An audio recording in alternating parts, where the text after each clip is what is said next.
Evangelho de Mateus, capítulo 14.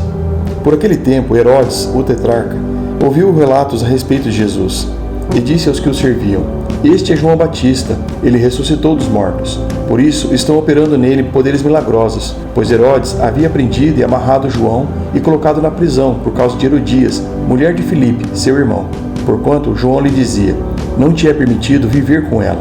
Herodes queria matá-lo, mas tinha medo do povo, porque este o considerava profeta.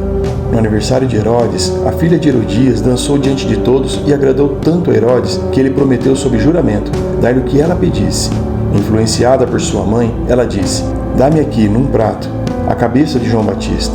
O rei ficou aflito, mas por causa do juramento e dos convidados, ordenou que fosse dado o que ela pedia e mandou decapitar João na prisão. Sua cabeça foi levada num prato e entregue à jovem, que levou a sua mãe. Os discípulos de João vieram e levaram seu corpo e o sepultaram. Depois foram contar isso a Jesus.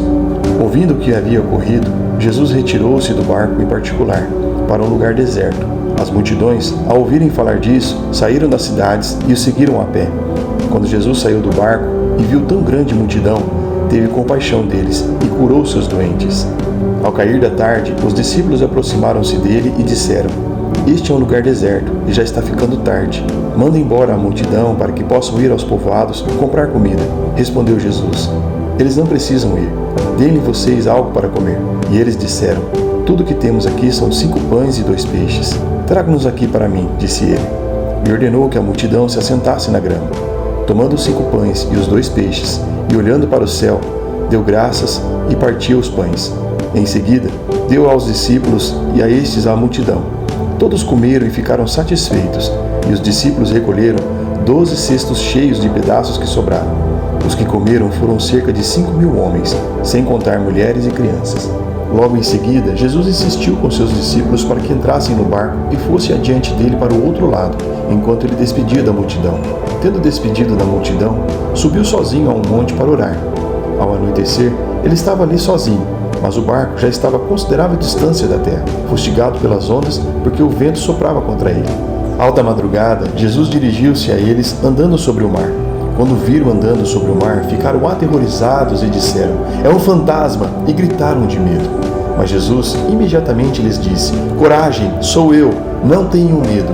"Senhor", disse Pedro, "se és tu, manda-me ir ao teu encontro por sobre as águas." "Venha", respondeu ele. Então Pedro saiu do barco, andou sobre as águas e foi na direção de Jesus. Mas quando reparou no vento, ficou com medo e começou a afundar. E gritou: "Senhor, salva-me!" Imediatamente Jesus estendeu a mão e o segurou e disse: "Homem de pequena fé, por que você duvidou?" Quando entraram no barco, o vento cessou.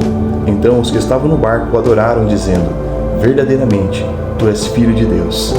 Depois de atravessarem o mar, chegaram a Genezaré.